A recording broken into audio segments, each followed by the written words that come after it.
अस्सलाम वालेकुम रहमतुल्लाहि व बरकातुहू मरागिश वशिसो मन महल कबल चेदेली जुलान के इंच शुमारा सजना वशत कना उम्मीद करना कि इसमें सोई बंदा चवशियन चिता दुआ करना अल्लाह पाक हमेशा शुमे सोई बंदा था चवशियन चिबिका और माजरत मची को लेट पड़ सके टेक्निकल मिस्टेक अस्तान लातिन मतलब कमो मारा भी फेस करना कपा चाहिए कि पाकिस्तान ही हर चीज़ें लाजमी है तो गोली चार का मर्ची प्रोग्राम मिलना था मैं डायरेक्ट करना कोई इंटरव्यू न दिया बस दुआ दा शुमारा और दिलांची दुआ दा और मनी वस्तवी दुआ बेखने था तो मैं गुमा मर्ची जो गेस्ट ही हमरादारी करेंगे खैर माँ स्पोर्ट है नाम गिरी तो हर्च मर्द में मर्चा फुटबॉल है नहीं करोगे कि रेसलिंग अंजी चीज़ें कि हर्च मर्दुमिया रवा की तरफ अंजी मतलब ये अटेंशन ग्रैप का रेसलिंग खासकर तो मैग ममर्ची पदा एक रेसलर मौजूद है जो पाकिस्तान है तो का ये बैदे के रुझान में भी लेकिन बाज मेहनत कर गया ये तलहा अली आपको वेलकम करते हैं तलहा। Thank you.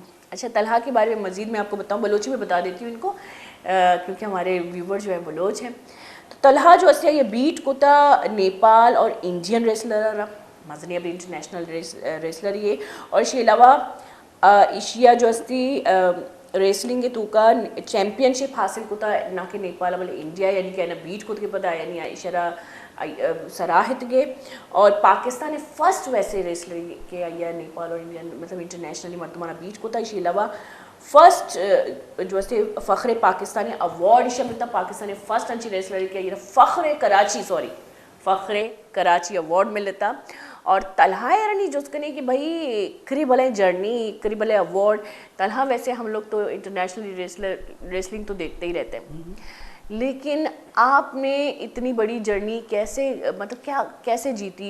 एक तो फ़ख्र कराची का पहला अवार्ड आपको मिला यानी कि कराची के लिए भाई आप एक फ़ख्र हो ये बड़ी बात है और जी बताएं। स्टार्टअप मैंने इस तरीके से लिया था बेसिकली मेरे नाना थे बॉक्सर मेरा बेसिकली हाँ मेरा ताल्लुक लियारी से। अच्छा आप हमने मतलब एरिया चेंज कर दिया लेकिन ताल्लुक तो लियारी से ही है। तो मेरे नाना बॉक्सर थे तो वो मेरे आइडल थे उनको देख कर मुझे ना मतलब इंटरेस्ट बढ़ा मैंने मार्शल आर्ट ज्वाइन किया क्योंकि उसमें मैं ब्लैक बेल्ट हूँ मार्शल आर्ट 2009 में मैंने मार्शल आर्ट ज्वाइन किया और 2012 में मुझे 3 साल के अंदर मैंने ब्लैक बेल्ट लिया। इसके बाद मैं मार्शल आर्ट की फाइट करता रहा। इसके बाद WWE हम भी देखते थे WWE वगैरह ये चीज़ देखते थे। मार्शल आर्ट और रेसलिंग में कितना बड़ा फ़र्क है? काफ़ी फ़र्क है मतलब वो टेक्निक्स उनके अलग है इनके अलग है। हाँ हर किसी की टेक्निक्स अलग होती है। मार्शल आर्ट की टेक्निक्स अलग है और रेसलिंग की टेक्निक्स अलग है। मैं दोनों को मिला के चल रहा हूँ और रिजल्ट आपके सामने है। ओए होए क्या बात की इन्होंने यानी कि आप जो है दो चीज़ों के आर्ट को मजमूई तौर पे इस्तेमाल मिक्स करके चल रहा हूँ मिक्स करके चल रहे हैं भाई। तो उनको पता नहीं चलता कि आप मार्शल आर्ट स्टेप यूज़ कर रहे हैं? नहीं रेसलिंग फ्री स्टाइल फाइट है। इसमें आप कोई भी चीज़ यूज़ कर सकते हो सूमो से लेकर मतलब मार्शल आर्ट सूमो रेसलिंग हर एक चीज़।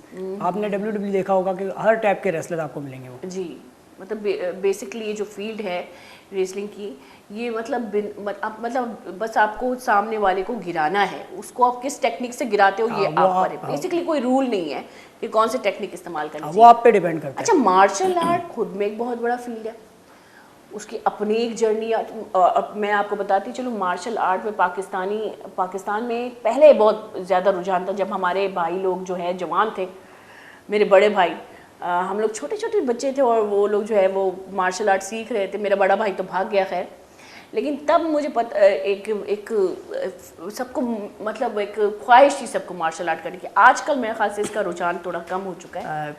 लाइक पहले ब्रूस ली की फिल्म आती थी फिल्म में लोगों को उसको देख के इंटरेस्ट बढ़ता था लोगों का। हाँ जी।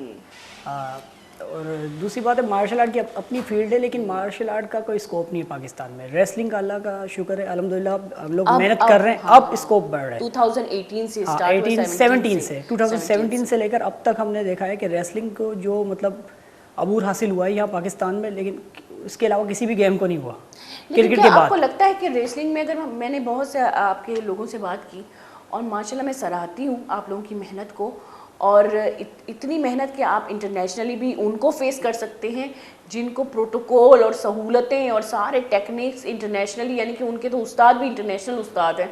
ठीक है आप तो हम जैसे लोगों से सीख के माशाल्लाह से उस्ताद बन जाते हैं। हम जैसे लोग मतलब हमारे जैसे लोग जो आम जर्नी उनकी आम जर्नी है और वो माशाल्लाह से एक रेसलर बन चुके हैं अभी जो उस दिन भी आए थे जिन्होंने इतनी मेहनत की।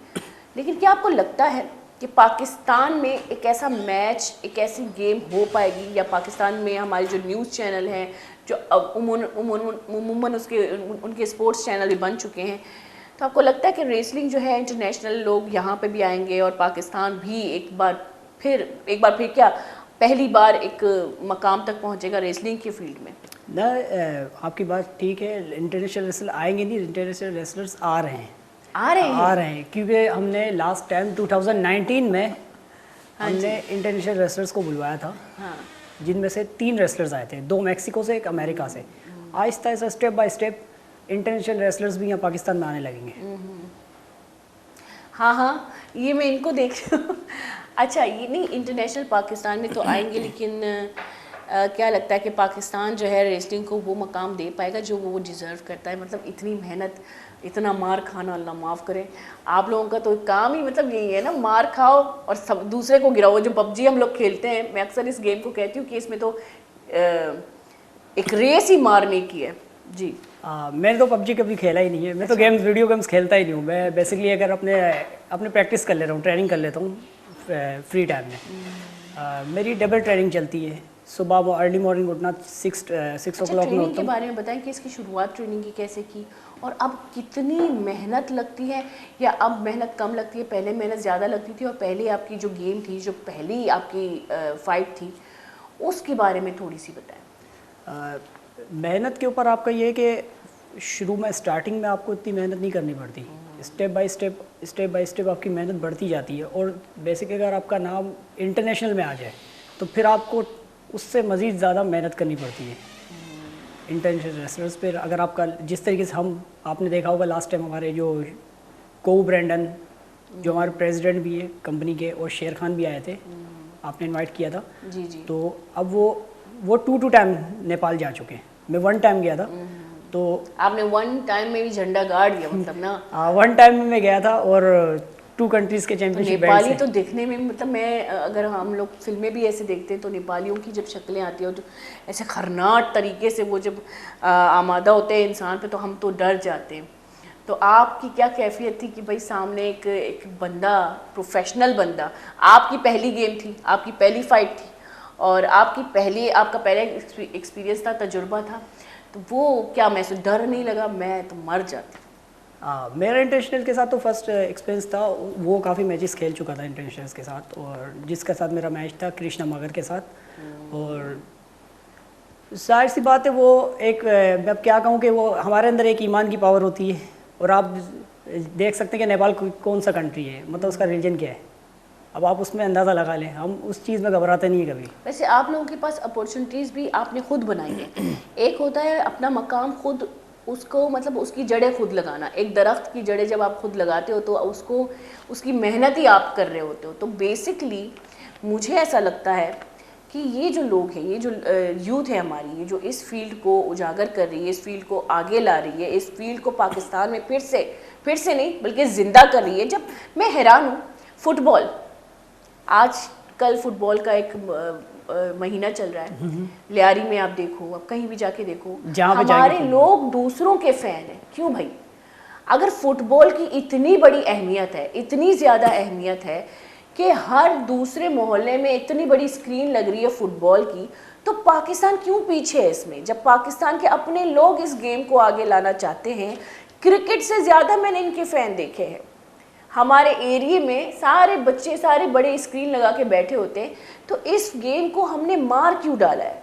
इस पे हम लोग क्यों नहीं आमादा होते? गवर्नमेंट इसको क्यों नहीं उजागर करती? इसी तरह रेसलिंग, जिस तरह इस यूथ ने, खैर फुटबॉल तो बना बनाया गेम था, उसको तो नीचे धकेल दिया हमने पाकिस्तानियों ने, लेकिन सलाम है इनको कि इन्होंने रेसलिंग, जो हर दूसरा बच्चे से लेकर बड़े से लेकर बूढ़ा तक देखता है, हम बचपन से देखते आ रहे हैं। मुझे नहीं पसंद है, मैं भाइयों से परेशान थी, एक ही टीवी था घर में, तो हम बचपन से देखते आ रहे हैं। तो इस गेम को इन लोगों ने अपनी मेहनत से, अपनी लगन से, और मेहनत में बता रही हूँ कि इंटरनेशनली जाके लड़ना किसी का काम नहीं होता, लेकिन ये लोग उन लोगों से लड़ के आते हैं, फाइट करके आते हैं, जो लोग इंटरनेशनली ट्रेंड हैं, जिनकी ट्रेनिंग में अलग एक ट्रेनर है। तो सलाम है आप लोगों की चाहत को, आप लोगों की चाहत नहीं, मेहनत को, बेसिकली, और आप लोग दूसरों के लिए माशाल्लाह से मुझे पता है कि आइडियल साबित होंगे। ये दोनों जो आपके अवार्ड है इसके बारे में बताइए। ये तो बेसिकली आपने इंडिया से जीते। इंडिया से जी, हमारे पड़ोस मुल्क से, जो हम लोग सौतने हैं, दो मुल्क जो है पाकिस्तान इंडिया एक दूसरे की सौतन है, तो ये हमारी सौतन से इन्होंने जी जी, और ये नेपाल से जीते। तो इंडिया में क्या था कैसे? बेसिकली मेरी फ़ाइट थी 24 सितंबर को मेरी फ़ाइट थी नेपाली रेसलर से, कृष्णा मगर से, जो मैंने उसको 2.5 मिनट के अंदर मैंने उससे बीट किया था। हाँ, शुरू में बहुत मार गई, लेकिन मैंने देखा कि अब मुझ पर हावी हो गया, तो मैंने सबमिशन होल्ड करके उसे टेप आउट करवा दिया। अच्छा, ये फिल्मों में हम ये भी देखते हैं, क्योंकि मैं तो अभी रेसलिंग तो फिल्मों में ही देखती हूँ, मेरे लिए आप लोग एक नई चीज़ हो, समझो नई एक फील्ड है जिसको मैं सामने देख रही हूँ। तो जैसे हम देखते हैं ना कि भाई वो कहते हैं कि पहले थकाओ, दुश्मन को थकाओ, जब वो थक जाए फिर उस पर वार करो। नहीं, तो ये भी एक टेक्निक है? नहीं, ये टेक्निक तो होती है, लेकिन बेसिकली मैं जो अपनी मार्शल आर्ट की टेक्निक यूज़ करता हूँ वो मार्शल आर्ट की पता नहीं चलता मार्शल आर्ट। नहीं, मैं स्टाइल रेसलिंग का ही होता है, लेकिन बीच में मार्शल आर्ट को मिक्स कर देता हूँ। मार्शल आर्ट का काम है कि वो शोल्डर्स पे नज़र रखता है, आंखों में आंखें देख के फाइट करना, शोल्डर्स पे नज़र रखना, और शोल्डर से आपको उसकी मूवमेंट का अंदाज़ा होगा कि वो अब क्या करने वाला है। पहले मुझे जब जैसे जज करते हैं कि मतलब वो क्या करेगा, पहले मैंने उसे जज किया, मौका दिया, मुझे जैसे ही मौका मिला मैंने सबमिशन होल्ड करके लॉक कर दिया, उसने टेप आउट कर दिया। अच्छा, मार्शल आर्ट के कुछ ऐसे भी टेक्निक होते हैं जैसे है कि हम देखते हैं जापानियों को ज़्यादातर, चाइनीज़, इस उनका तो कल्चरल मेरे ख्याल से फाइट है ये। बेसिकली जो मेरा गेम है क्यूक्यूशिन से ब्लैक बेल्ट हूँ मैं, वो जापानीज़ का ब्लैक बेल्ट है। क्यूक्यूशिन ब्लैक बेल्ट है, वो मेरा गेम है। क्यूक्यूशिन जापानीज़ का ही है, चाइना से मेरा बिलोंग नहीं करता मतलब गेम। लेकिन ये मैं कह रही हूँ उनका कल्चरल एक फाइट है। हाँ, उनका तो नेशनल गेम ही यही है, मार्शल आर्ट। तो मैंने उसमें देखा है कि भाई यहाँ करके बेहोश कर देते हैं, ये नस दबा के फिर यूँ करके जिंदा कर देते हैं, मतलब जिंदा नहीं, फिर उसको होश में लाते हैं। तो वाकई ये टेक्निक्स हैं? हाँ, ये टेक्निक्स होती है, वो मोंग होते हैं। अच्छा, वो ग्रैंड मास्टर के भी ग्रैंड मास्टर बन चुके होते हैं। वो ब्लैक बेल्ट के बाद आप समझते हैं कि ब्लैक बेल्ट लास्ट फील्ड है, नहीं, ब्लैक बेल्ट फर्स्ट डान, ब्लैक बेल्ट सेकंड डान, ब्लैक बेल्ट 10 डान के बाद आप ग्रैंड मास्टर बनते हैं। इसके बाद भी आपकी एक होती है फील्ड, इसके बाद आप जाके मोंग बनते हैं। वो ही बंदा कर सकता है, जैसे कि हम लोग बिजनेस वगैरह संभालने वाले और जॉब्स करने वाला ये काम नहीं कर सकता। अच्छा, रेसलिंग के बारे में बात करेंगे, इसलिए मार्शल आर्ट भी एक बहुत बड़ी फील्ड है और आप माशाल्लाह से उसके ब्लैक बेल्ट हैं, और पहली बार एक मार्शल आर्ट ब्लैक बेल्ट हमारे पास बैठा है। First Pakistani pro wrestler martial art. हाँ, बस और सुने तो मार्शल आर्ट में जो फाइट है, ठीक है, उसकी अलग अलग टेक्निक्स होते हैं, तो वो सीखना मुश्किल है या रेसलिंग में जो फाइट है उसके लिए ट्रेनिंग मुश्किल है? अच्छा, ऑनेस्टली बतानी, दोनों ही फाइट है, दोनों ही फील्ड है। मैं आपको बताता हूँ, बेसिकली ना कोई भी फाइट सीखना मुश्किल नहीं है। इंसान के ऊपर अल्लाह ने इंसान को अशरफुल मखलूकात बनाया है, इंसान हर चीज़ कर सकता है। हम आपके आने से पहले ना मैं और मेरे कैमरामैन यही बात कर रहे थे, इंसान हर चीज़ कर सकता है, लेकिन उसके अंदर जज्बा होना चाहिए, जज्बा, हिम्मत होनी चाहिए, क्योंकि अल्लाह ने अशरफुल मखलूकात बनाया, फरिश्तों से भी ज़्यादा अफजल है इंसान। जी जी जी। लेकिन जैसे कि मैंने आपसे कहा कि मार्शल आर्ट में जैसे आपके पैरों के मूव अलग होते हैं, हाथों के मूव्स अलग होते हैं, एकदम मेरा ख्याल से मार्शल आर्ट अगर मैंने देखा है जो, वो मुझे बॉक्सिंग से भी ज़्यादा मुश्किल उसके टेक्निक्स लगते हैं। सीखने की बात करी हूँ बेसिकली, कि बॉक्सिंग से भी ज़्यादा मुश्किल मार्शल आर्ट की सीखने की टेक्निक्स होते हैं। आप देखेंगे जैसे कि बॉक्सर सिर्फ पंच यूज़ करते हैं जी, अपर बॉडी खेलते हैं जी, आपको सिर्फ आपकी जो पेट से लेकर अपर बॉडी फेस तक आप किसी भी जगह पे हिट कर सकते हैं। मार्शल आर्ट फुल बॉडी खेलते हैं, फुल बॉडी खेल, फेस से लेकर थाइस तक, काफ तक, कहीं भी आप मार सकते हैं। जी। और रेसलिंग में भी सेम यही है? रेसलिंग में भी सेम है। हाँ, सिर्फ आपको गिराना होता है, वो किस टेक्निक से गिराते हैं। अच्छा, पहली बार इंडिया जाना, अब इंडिया मेरे ख्याल से इंडिया नहीं गया था, खटमंडू में, नेपाल खटमंडू में वो इंडियन रेसलर आया था। अच्छा, बेसिकली वो भाग गया था, उसने मुझसे फाइट नहीं की थी, वो डर गया था। 25 से है ये आपको गिफ्ट में देके गया? मुझे गिफ्ट में नहीं देके गया, ये DHL के जरिए हमने मंगवाया उससे। ओए, आपने गिफ्ट छीन के लिए? भाई अभी मेरा नहीं दे रहा था, वो लेके ही भाग गया था। हाँ, उसको पता चल गया था। बेसिकली ये होता है ना कि अगर आप ना किसी रेसलिंग में पार्टिसिपेट करते हो, अगर आपकी चैंपियनशिप है, अगर आप मतलब लूज कर, मतलब आप फाइट नहीं करते, अगर आप भाग जाते हो, कुछ भी होता है, तो आप को आपका जो बेल्ट होता है सामने वाले ओपोनेंट को देना पड़ता है। ओह, तो ये अब बेसिकली ये तो मुझे पता है हाँ। कि लड़ाई तो इस बेल्ट की ही है। अभी आपसे भी 4 लोग लड़ेंगे इस बेल्ट के तो लिए। हमारी जो फेडरेशन थी उन्होंने बात की, बाकायदा बातचीत हुई, सब कुछ हुआ, इसके बाद ये बेल्ट भिजवाया गया है। मतलब ये कितनी बड़ी बात है कि आपके पास अगर बेल्ट है तो आपको ऑफर कितने मिलते हैं फाइट की कि भाई मैं भी खेलना चाहता हूँ, मैं भी। आप फिर क्या चूज़ करते हो? नहीं चूज़ नहीं करते। अब बेसिकली अभी मुझे नेपाल और इंडिया में से कोई भी मतलब चैलेंज कर सकता है। इवन के मुझे इन बेल्ट के लिए? हाँ, नेपाल के अलावा मुझे इंडियन चैंपियनशिप के लिए पाकिस्तानी भी चैलेंज कर सकता है। अच्छा, अभी तो उन्होंने आपकी लड़ाई देख ली। अब जैसे कि हम लोग जब किसी से कोई गेम खेलते हैं तो हम जब टेक्निक्स उनके जान लेते हैं, लड़ाई जान लेते हैं, तो हम बेसिकली अपने आप को उसी तरह ट्रेन करते हैं। तो क्या लगता है आपको कि अभी जब आपको ऑफ़र आएंगी इन बेल्ट के लिए या गेम के लिए या फाइट के लिए, आपको क्या डबल मेहनत करनी होगी? हाँ, उससे ज़्यादा मेहनत, और वो चल रही है मेरी मेहनत। जो फेस उन्होंने देखी उससे थोड़ा सा अलग फेस दिखाएंगे। जाहिर सी बात है, अब तो मैं चैंपियन बन चुका हूँ और मुझे उससे ज़्यादा मज़ीद मेहनत करनी पड़ेगी। जिम्मेदारी। हाँ, एक जिम्मेदारी आ गई है। अच्छा, चैंपियनशिप को बरकरार रखना कितनी बड़ी जिम्मेदारी है? उसको डिफेंड करना बहुत मुश्किल है। मतलब एक आम जिंदगी से तो आपकी ज़िंदगी एकदम से अलग हो गई ना। क्या महसूस होता है जब पाकिस्तान में, जैसे कि अगर इवेंट्स होते हैं, आप लोग जाते हो उन इवेंट्स में, यूथ होती है, बच्चे होते हैं, बड़े होते हैं, आपको देखते हैं और इसी तरह आप एक उनको वो माहौल देते हो जो वो बेसिकली टीवी में देखते हैं, क्योंकि पाकिस्तान में वो माहौल तो मिलने का नहीं। आप लोगों की बदौलत शायद वो आगे आ जाए, लेकिन क्या महसूस होता है? वो बच्चे कितना आप लोग उनको कितना इंस्पायर करते हो? क्या फीलिंग्स आती है उनकी? बच्चे तो बहुत इंटरटेन होते हैं, लेकिन हमारी जो यूथ का मुझे समझ नहीं आता कि वो सारे उन्हीं गोरों के चक्कर में पड़े हैं।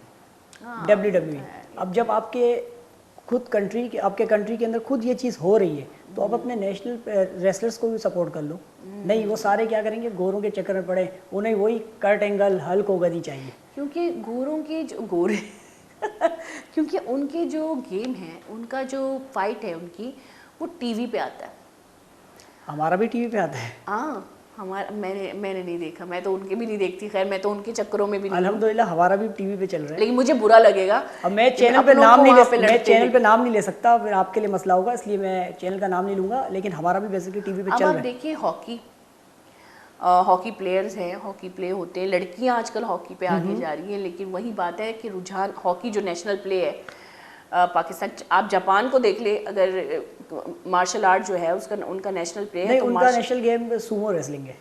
जापान का सूमो रेसलिंग है। वो जो हमने गेम मोटे हाँ, जो गेम भी हम लोग खेलते थे, वो Abu king Guga fight, street fighter, वो सूमो रेसलिंग, उस पे एक जापानी भी था।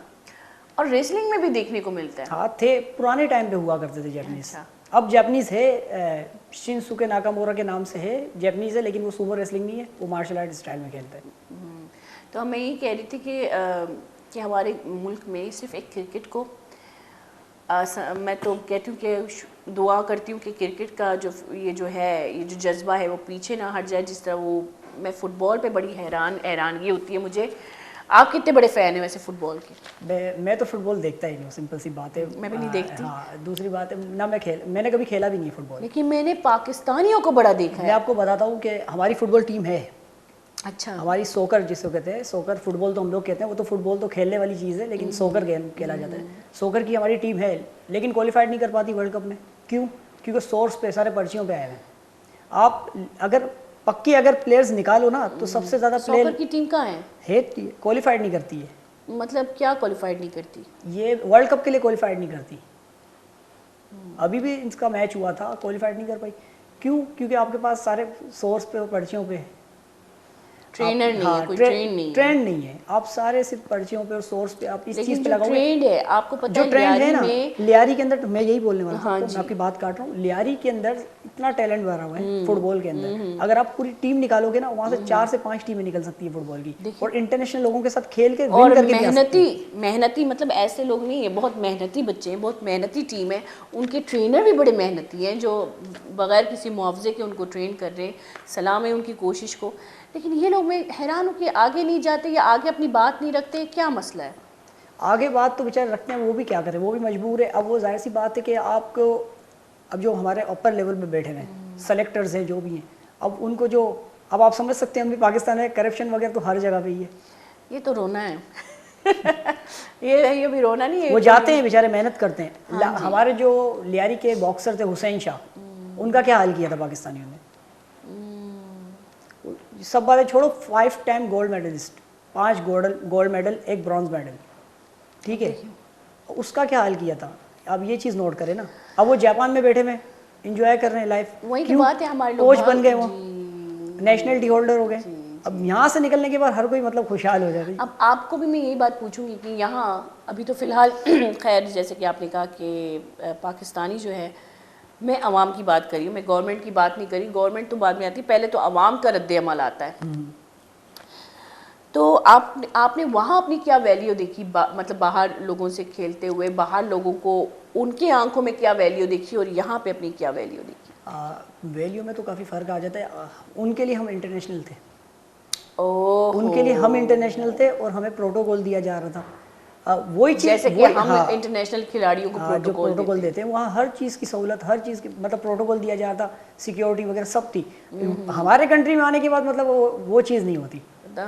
कौन भाई? हाँ, सिर्फ क्रिकेटर के मतलब हर कोई मतलब अब तो नेशनल गेम क्रिकेट को ही बना देना चाहिए, मतलब हॉकी को हटा देना। हमारे कंट्री में सेलिब्रिटी को प्रोटोकॉल की ज़रूरत नहीं है। आप देख लो, आप ये देख लो कि आपका शोबिस सबसे बड़ी फील्ड है, आपके शोबिस में सेलिब्रिटी ऐसे फिर रहे होते हैं, उनको कोई प्रोटोकॉल की ज़रूरत है, उनके घर यही करीब करीब है, कोई उनके घर के बाहर खड़ा नहीं होता।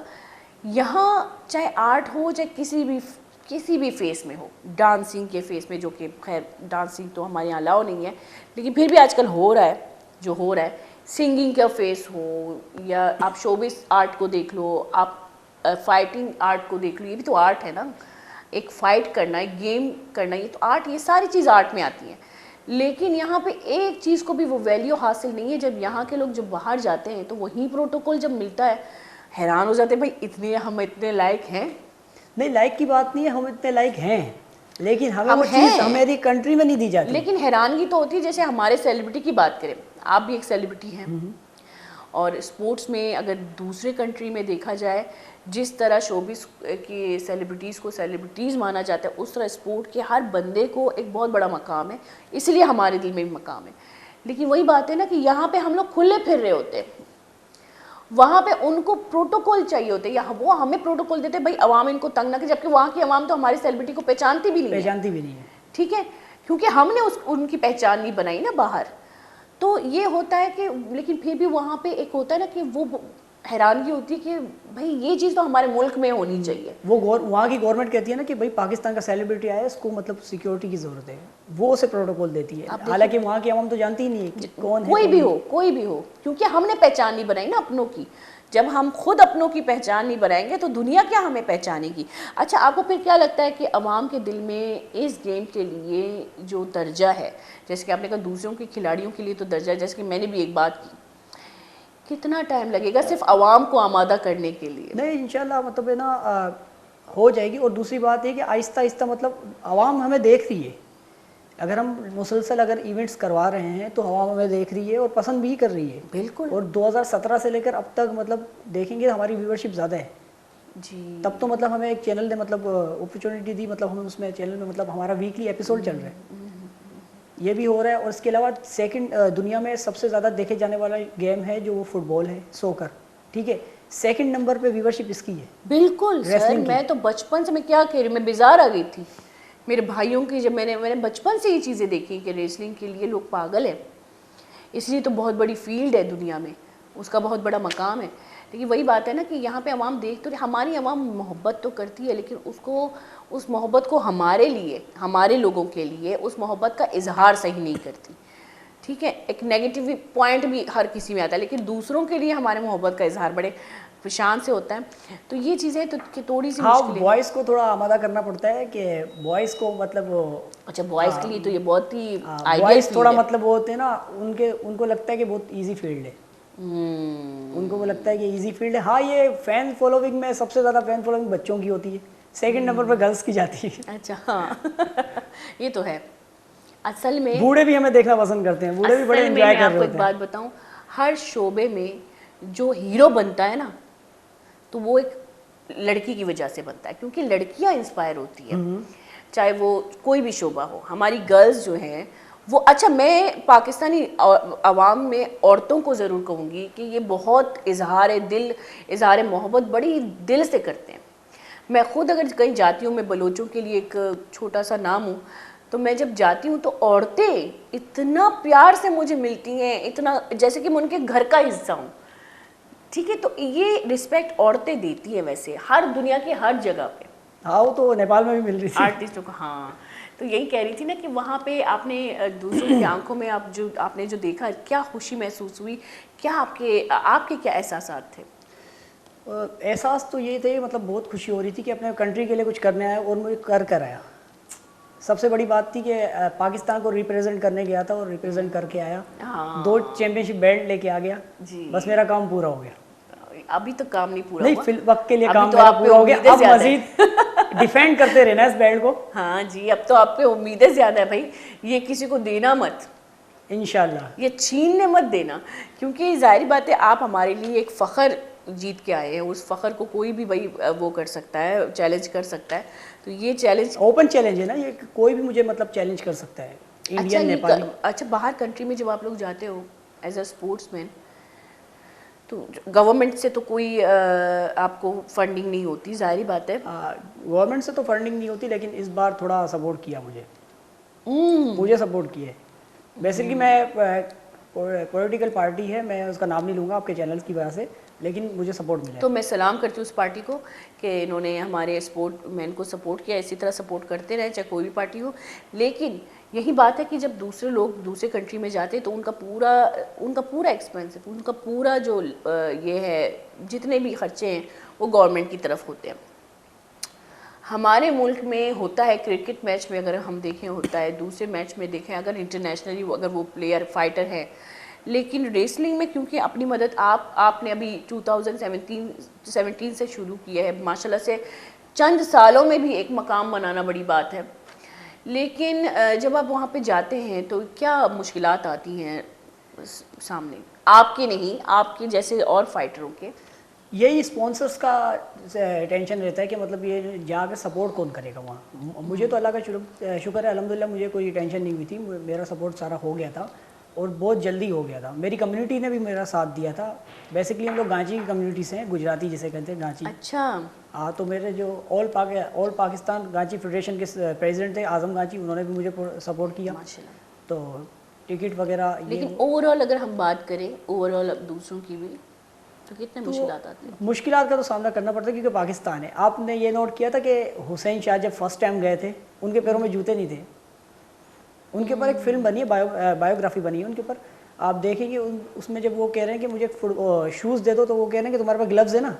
जो स्पोर्ट डायरेक्टर था फिल्म में, वो से ये कह रहा है कि आपके पास ग्लव्स है, तो आपको ग्लव्स से फाइट करनी है, फुटबॉल जूतों से फाइट करनी है। वो नंगे पैर जाके कोलकाता इंडिया के अंदर इंडियन बॉक्सर को हरा के आया था, नंगे पैर फाइट किया था। फिर मोहतरमा बेनज़ीर साहिबा ने उनको जूते गिफ्ट किए थे। जब देखा कि मेरा एक बॉक्सर जो गोल्ड मेडलिस्ट हुआ था, खड़े हो रहे हैं, जब गोल्ड मेडलिस्ट हुआ और उसके पैर में जूते नहीं थे, तो उससे फिर जूते गिफ्ट किए थे। आप अलमिया देखो ना। अच्छा, स्पोर्ट एक ऐसी फील्ड है जो दुनिया को जोड़े रखती है मेरे ख्याल से, मेरा अगर ये मानना है। हाँ, हमारे सेलिब्रिटी भी, लेकिन सेलिब्रिटी वो जोड़ नहीं होती जो स्पोर्ट जोड़ते हैं, क्योंकि उसमें मुकाबले होते हैं, अलग अलग मुल्कों के मुकाबले होते हैं। अलग अलग मुल्क ना चाकी के बावजूद एक दूसरे से जुड़े रहते हैं, एक दूसरे से कनेक्ट रहते हैं। तो स्पोर्ट एक ऐसी फील्ड है, एक ऐसा शोबा है जो दुनिया को जोड़े रखती है। लेकिन स्पोर्ट को ही अगर हम लोग वो वैल्यू ना दें, मुझे ऐसा लगता है कि एक कड़ी जो है वो हमारी टूट जाती है दुनिया से। चाहे वो रेसलिंग हो, चाहे वो फुटबॉल हो, चाहे वो हॉकी हो, बहुत सारे ऐसे स्पोर्ट के जो मैच हैं, अलग अलग मैच हैं, वो हमें अब देखिए ना, अभी जो फुटबॉल का एक महीना आ रहा है तो दुनिया जुड़ी हुई है, हम अलग हैं।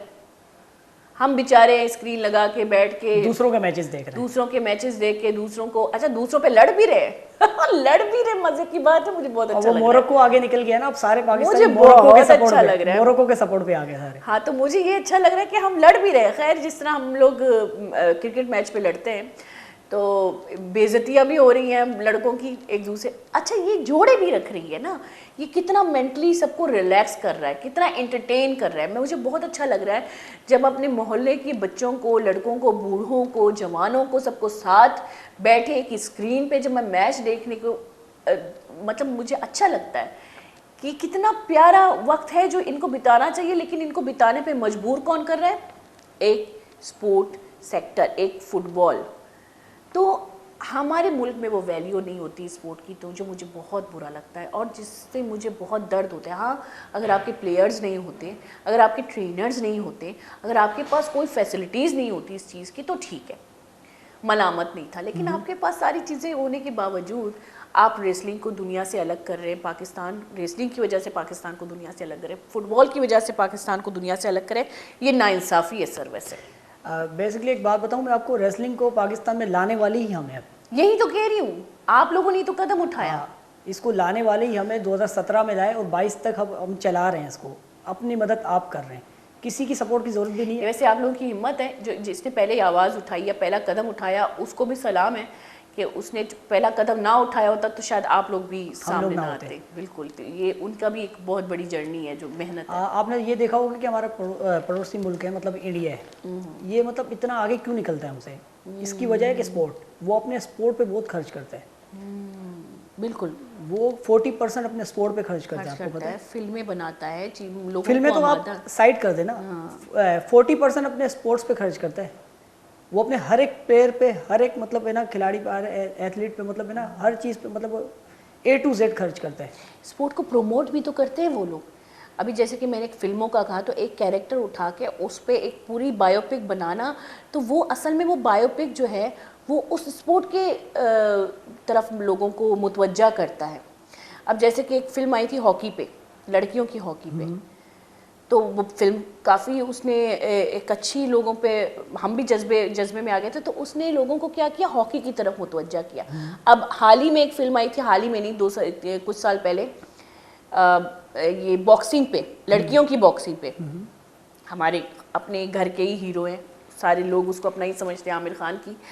तो क्या हुआ, उसने लड़कियों की बॉक्सिंग पे लोगों को आमादा किया, ना कि इंडिया लेकिन पाकिस्तान में भी लड़कियां उठ गई भाई। एक मोटिवेशनल चीज़ जो दिल में होती है, एक हौसला अफजाई हुई लड़कियों की। तो माशाल्लाह से अभी आप लियारी में जाके देखिए, लड़कियां बॉक्सिंग कर रही हैं, मुझे बड़ा अच्छा लगता है। लड़कियों के भी क्लब स्टार्ट हो गए हैं, बॉक्सिंग क्लब स्टार्ट हो गए, इंटरनेशनली कर रहे हैं आपकी लड़कियां। लियारी की लड़कियां इंटरनेशनली जाके बॉक्सिंग में जीत के भी आ रही हैं। तो मैं कहती हूँ ये कितना बड़ा एक प्रमोशन है जो वो लोग एक शोबिस को भी इस तरह इस्तेमाल कर रहे हैं।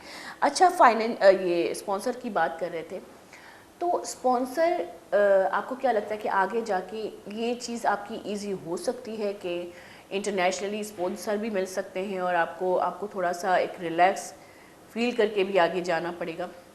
मैं आपको एक चीज़ बताता हूँ कि आपने एक चीज़ नोट की थी, जो अरशद नदीम, जो नेज़ा फेंकने की, जो उसमें मुझे तो गेम का अंदाज़ा नहीं है किस चीज़ का गेम था, लेकिन मैंने सुना था गोल्ड मेडलिस्ट हुए थे। अब वो नंबर 1 हुए थे, गोल्ड मेडलिस्ट है, ठीक है ना। सेकंड सिल्वर मेडल और ब्रॉन्ज मेडल जिसे मिला था, आपने नोट किया था कि उसके सिल्वर मेडल वाले के मतलब राइट साइड पे और वो ब्रॉन्ज मेडल वाले के लेफ्ट साइड पे स्पॉन्सर का टैग लगा हुआ था। और जो हमारा फर्स्ट आने वाला गोल्ड मेडलिस्ट, वो फर्स्ट पे ऊपर खड़ा है, टॉप ओवर द टॉप खड़ा हुआ है, और उसके यहाँ दोनों एक साइड पे पाकिस्तानी परचम बना है, एक साइड खाली है। तो आप ये देखें कि गोल्ड मेडलिस्ट होने वाला बंदा, उसके पास एक भी स्पॉन्सर नहीं है, और सेकंड और थर्ड आने वाले बंदे के पास स्पॉन्सर है। अब देखें, अब आप ये चीज़ नोट करें। तो आप क्या उम्मीद, मैं क्यों नोट करूं, तो आप क्यों नहीं नोट करते? अब उम्मीद तो लगा ही नहीं सकते ना, अब हम अपनी मदद आप ही करते हैं। कैसे करेंगे, यही तो मैं पूछना चाह रही हूँ कि आप लोगों ने क्या प्लानिंग्स की आगे की? जैसे कि ये तो हाल है, ये तो सूरत हाल है। मैं तो कहती हूँ अगर इस फील्ड को कोई स्पॉन्सर ही करे तो वो अपने में ही एक बहुत बड़ा मकाम होगा उसका, और वो कितने फ़ायदे में होगा। लेकिन फिर वही बात आती है कि कौन करे।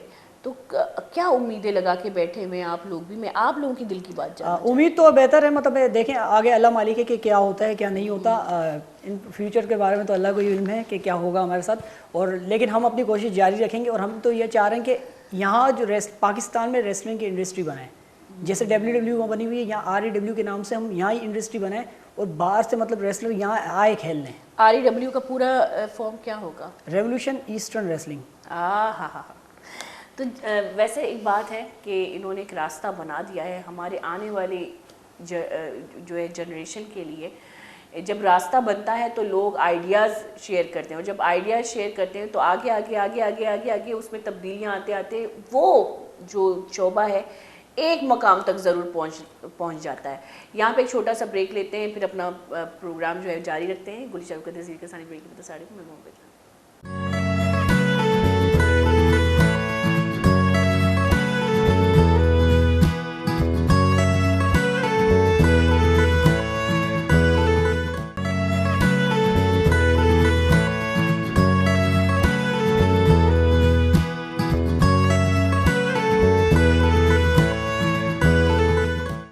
वाशद की गुली शाहरुख का ब्रेकांची सारी अंश के मगर पुत्रान कर गए थे, खासकर रेसलिंग के बारे में। सिर्फ रेसलिंग के बारे में ना, ओवरऑल पाकिस्तानी स्पोर्ट है जो माहौल ही जो चल गई आइए बारे और गौर व फिक्र कर लुटी स्पोर्ट मैनेजमेंट तरह के फील्ड है तो का मर्दमारा ज़्यादा तवज्जो भी था।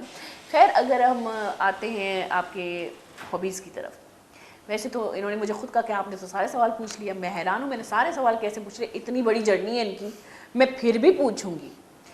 तो अगर आप रेसलर ना होते तो आप क्या होते या क्या थे? अगर मैं रेसलर ना होता तो मैं एक सिंगर होता, सिंगर और रैपर होता। रैप सॉन्ग भी मैं गाता था और सिंगिंग भी मैं करता था। अच्छा, एक डेमो दिखाएंगे हमें? वैसे अब तो मेरा गला बिल्कुल ही खराब है, प्रैक्टिस में नहीं हूँ। नहीं, रैप के लिए तो गले की ज़रूरत ही नहीं है। अभी मेरे आप देख सकते हैं मुझे खांसी हो रही है। हाँ, वैसे ये मौसम ख़राब है। मौसम ख़राब है। हाँ, उस वक्त आप आते 2014 या 15 में, उस वक्त मैं आर्ट्स काउंसिल ऑफ पाकिस्तान से रैप सॉन्ग्स वगैरह और ये सारे कुछ करता था, लेकिन को स्कोप ना होने की वजह से, ताकि आपका गला थोड़ा सा सही हो, शायद आप हमें हमारी बात गुजारिश सुन के जो है थोड़ी सी हमें रैप ही सुना दे। अच्छा, रैप की अगर बात करते हैं, कहाँ से बड़ी जर्नी नहीं है भाई, कहाँ रैप स्टार, कहाँ रैप से जो सॉन्ग से एक सिंगर एक फाइटर बन गया। सिंगर कितना पोलाइट बंदा होता है, जैसे दिमागी तौर पे एकदम शांत बंदा, राइटर, अच्छा शायर हो, सिंगर हो या जो भी हो, आर्ट के फील्ड में, जो इस वाले आर्ट के फील्ड में हर कोई शांत बंदा होता है। मैं आपको बताता हूँ ना 2009 में मैंने मार्शल आर्ट स्टार्ट किया था और 2012 तक मैंने मार्शल आर्ट का ब्लैक बेल्ट लिया था 3 साल के अंदर, ठीक है। इसके बाद फाइटर में शुरू से ही था। अच्छा, पहले फाइटर थे, बाद में सिंगर। वैसे सिंगिंग की फील्ड में मैं ये सोचती हूँ कि सिंगिंग जो है वो खुदादाद सलाहियत है जो बचपन से ही इंसान के साथ वो गॉड गिफ्टेड होता है। हाँ। आपके अंदर सुर और है ना, मतलब बीट होती है इंसान के, मतलब एक बीट और एक रिदम होनी चाहिए। थोड़ी मतलब उसको ग्रूमिंग की ज़रूरत होती है, जो मैंने आर्ट्स काउंसिल पाकिस्तान में हमारे उस्ताद महमूद खान साहब के पास मैंने ग्रूमिंग की थी। अब तो मैं बिल्कुल ही प्रैक्टिस में नहीं हूँ। इंशाल्लाह अगर मैं प्रैक्टिस करता रहूँ 1 या 2 मंथ करूँगा तो मैं फिर से वही गाने लग सकता हूँ। तो आप अभी तो आप ट्रैक से हट जाएंगे ना, मसला अब तो आप ट्रैक से हटना ही नहीं है ना। मैं चाह रहा हूँ कि मैं जिस फील्ड में हूँ अब मैं उसको ही कंटिन्यू करूँ। अच्छा, रैप के बारे में अगर बात करें तो आपके लिरिक्स कौन लिखता था या आप यूज़ हुए हुए रैप? नहीं, लिरिक्स जो होते हैं, लिरिक्स मतलब अगर आपको कोई रिकॉर्ड करवाना है, अगर अपना खुद न्यू सॉन्ग रिकॉर्ड करना है तो आप लिरिक्स खुद लिखोगे। अगर आपने किसी का गाया मतलब सॉन्ग गाना है तो वो तो आप कॉपी करोगे, डायरेक्ट कॉपी करोगे वाकई में। लेकिन माशाल्लाह से रैप स्टार तो अब तो अच्छा, एक वक्त था जब रैप को जो है ज़्यादा तवज्जो नहीं दिया जाता था क्योंकि इसको म्यूज़िक ही नहीं समझा जाता था रैप को इंटरनेशनली में। हाँ, लेकिन यहाँ पे लोग समझते नहीं थे क्योंकि रैप का समझना बड़ा मुश्किल। लेकिन आजकल के तो बच्चे रैप स्टार बन गए और माशाल्लाह से इतनी उनको तवज्जो मिली है कि हर दूसरे गाने में आप रैप ज़रूर सुनेंगे। पाकिस्तान के अंदर रैप सॉन्ग लाने वाले थे बोहेमिया थे। रॉबर्ट डेविड उनका रियल नेम है और स्टेज नेम उनका बोहेमिया था। सबकी हिस्ट्री बोहेमिया था। उन्होंने पाकिस्तान में पंजाबी और उर्दू हिप हॉप को लाने वाले, मतलब हिप हॉप कहते हैं रैप सॉन्ग को, हिप हॉप लाने वाले ही वही थे और उनकी पैदाइश कराची में ही हुई थी। अब वो कैलिफोर्निया में चले गए होंगे लेकिन पैदा यहीं में कराची, पाकिस्तानी थे। पहला रैप स्टार ही पाकिस्तानी है। अच्छा, हम आपकी फ़ाइट की अगर बात करें, अचानक जैसे कि मैं तो वही बात करूँगी ना, मैंने कहा जो हम लोग टीवी में देखते हैं, अचानक भाई किसी ने ऐसे टेक्निक से आपको हिट किया कि अब आपके लिए मूव करना बड़ा मुश्किल है। जैसे कि हो सकता है कि खुदा न खास्ता आपने मूव की तो खुदा न खास्ता जो है आपको बहुत बड़ी इंजरी हो सकती है। तो उस सूरत में क्या आप लोग मैं सिर्फ आपका नहीं पूछ रही, मैं ओवरऑल एक फ़ाइटिंग के हवाले से पूछ रही हूँ कि उस सूरत में आपका हार जाना बेहतर है या नहीं? आपने देखा है कि जज्बे से लोग फिर भी लड़ते हैं, हाँ बाद में उनको इसका कफारा भरना पड़ता है, लेकिन जज्बे से लोग लड़ते हैं। लास्ट टाइम हमारे एक फ्रेंड थे, 2019 की बात बता रहा हूँ, वो ड्यूरिंग फाइट उनका है कि ना नी मतलब ACLC जो होती है, जो नी के अंदर होती है, टूट चुकी थी। ओह, उन्हें पता नहीं था। ओह, वो लड़ते गए, उन्हें लंगड़ाते पता लंगड़ाते नहीं था? उन्हें पता नहीं चला, क्योंकि उस वक्त आपकी बॉडी होती है बॉडी गर्म, वार्म होती है, बिल्कुल गर्म होती है। जी, जी। उस वक्त आपको वार्म अप ना हो, आपको कुछ पता नहीं चलता। वो लड़ रहे थे, उसके बाद जब वो आके जब उसकी बॉडी ठंडी हुई, इसके बाद उन्हें पता चला कि मेरी किसी जगह दर्द हो रहा है और कोई जगह काम नहीं कर रही। उनका नी टूट चुका था अंदर से। फिर 1.5 साल के लिए गए। 1.5 साल तक, मतलब वो 1 से 1.5 साल लगता है। लेकिन अगर नी टूट जाए, जैसे कि बहुत से ऐसे गेम हैं, उनका नी मतलब उसमें नी में क्रैक हो गया, मतलब जो होता है ना, लाइन आ गई थी। लेकिन वही कह रही हूँ कि बहुत से ऐसे गेम हैं जहाँ पे आपको कहा जाता है कि अब आप नहीं खेल सकते, आप डिस्क्वालीफाइड होते हो अगर आपकी ऐसी जगह इंजरी हो जाए, अगर क्रैक भी आ जाए, अगर आपकी नेक में आ जाए, अच्छा नेक में आ जाए, तो आप तो डिस्क्वालीफाइड जिंदगी भर आप मतलब नहीं खेल सकते। नहीं खेल सकते, क्योंकि नेक मेन पार्ट है। नेक जो रीढ़ की हड्डी कहलाती है, जो नेक पूरी जा रही है रीढ़ की हड्डी, अगर आपकी इस हड्डी के अंदर किसी भी जगह बैकबोन हो गई या नेक की हड्डी होती है, बोन होती है, इस पे अगर आपको हिट हो जाए और अगर आपकी लाइन भी आ जाए, तो फिर आप बिल्कुल फ्री हैं, आप कर रहे हैं। ये गेम जो है, ये फाइट जो है, वो इतना खतरनाक है कि इसमें जान का भी खतरा है और इसमें पैरालाइज होने का भी खतरा है, क्योंकि जाहिर बात है आपकी पूरी बॉडी पे कहीं भी हिट हो सकता है। कोई रूल नहीं है कि कहाँ पे हिट नहीं करना है। अगर हम दूसरे फाइट को देखें तो उसमें टेक्निक्स और रूल्स होते हैं। अगर आपने रूल के अलग जगह पे अपने बॉडी के किसी पार्ट पे हिट किया तो आप डिस्क्वालीफाइड हो जाते हैं। यहाँ पे ये रूल नहीं है। तो आपकी क्या रूल है? रूल्स हैं, आप देखेंगे। मैंने तो देखे हैं बगैर नहीं जंपे मारते रूल है, नहीं वो तो है। आपने एक चीज़ नोट नहीं की होगी, कभी भी आप वो जो नेक की हड्डी पे नहीं मारते और बैकबोन पे नहीं मारते, यहाँ पर नहीं मारते और बैकबोन पे नहीं मारते। इसके अलावा हर जगह हिट कर सकते हैं, क्योंकि ये नाजुक जगह है। इसको तो रेफरी भी मतलब आप देख रहा होगा, अगर उसने हिट किया है तो मेरा यही कहना है कि आप लोग क्या कोई मतलब एक कॉन्ट्रैक्ट पे साइन करते हैं कि भाई हम अपने जिम्मेदार आप हैं। हाँ, मैं आपको इसी बात की तरफ आ रहा था कि जब हमारा मेगा इवेंट होता है, बड़ा इवेंट, तो उससे पहले हमें एक कॉन्ट्रैक्ट साइन करवाया जाता है कि अगर आप कहाँ होता है बड़ा इवेंट, जिस तरीके से पेपर व्यू कहते हैं, जिसे पेपर व्यू हो जाता है, मतलब पेपर व्यू एक वो चीज़ है, मतलब हमारे छोटे एपिसोड्स होते हैं। अच्छा, मतलब जो वीकली नॉर्मल फाइट्स होती है, एक होता है मेन। अब मेन जो बड़ी फाइट, जैसे मैं इंटरनेशनल खेलने गया, वहाँ भी मेरा कॉन्ट्रैक्ट साइन थोड़ी लंबी टाइम की होती है, ड्यूरेशन लंबी होती है, और उसमें आपसे कॉन्ट्रैक्ट साइन करवाया जाता है कि अगर आप इसमें आपकी डेड हो जाए, मर जाते हैं, तो हम जिम्मेदार नहीं हैं, आप अपनी जिम्मेदारी आप हैं। अच्छा, एक फाइट में एक फाइटर अगर एक गेम जीत लेता है तो उसको और कितने गेम खेलने की वो है इजाज़त है?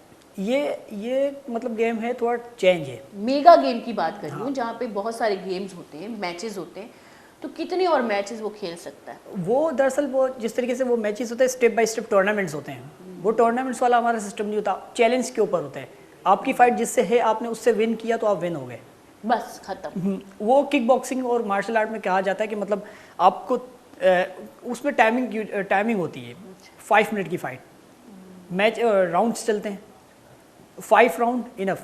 5 राउंड के बाद आपका राउंड नहीं होता है इसके। हाँ, मार्शल आर्ट के अंदर MMA हो गया या किक बॉक्सिंग हो गई, 5 राउंड होते हैं, 5 मिनट्स के होते हैं। और आपने इसके बाद आप अगर दोनों अपने पैरों पे सही सलामत खड़े, नॉकआउट नहीं होता, अगर आपको हरा नहीं पाए एक दूसरे को, तो आपने फिर वो जज डिसाइड करते हैं कि किसके पॉइंट्स ज़्यादा थे। वो पॉइंट्स आपके नोट कर रहे होते हैं, फिर पॉइंट्स पे आपकी विनिंग होती है। लेकिन इस गेम में अच्छा, ये नहीं होती कि आपने किसी को गिराया नहीं गिराया, आपके पॉइंट्स पे। लेकिन इस गेम में ये नहीं है। ये गेम ज़्यादा डेंजर है, उस गेम से ज़्यादा डेंजर है, क्योंकि इस गेम में आपको उठा के उसको पटकना है, उसको बेहोश कर देना है।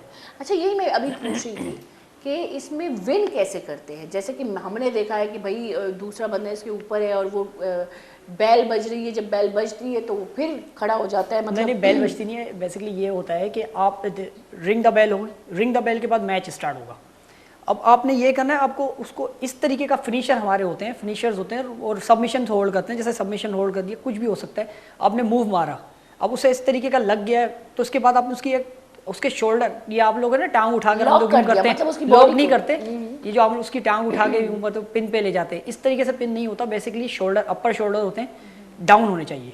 अगर अपर शोल्डर में से आपका एक शोल्डर भी ऊपर खड़ा हुआ है, ऊपर है, तो आप मतलब पिन नहीं कर सकते उसे। वैसे बहुत सारे गेम में बॉडी लॉक भी होती है, मेरे ख्याल से बॉडी को नहीं, बॉडी लॉक नहीं करते उसे, फिनिशर जब मूव लगता है ये ज़्यादा डेंजर है, मैं आपको कह रहा हूँ उसके मुकाबले ये ज़्यादा डेंजर है। उसमें ऊपर से पटका के फेंकते हैं, आपने देखा होगा कि हर चीज़ हिट कर सकते हैं।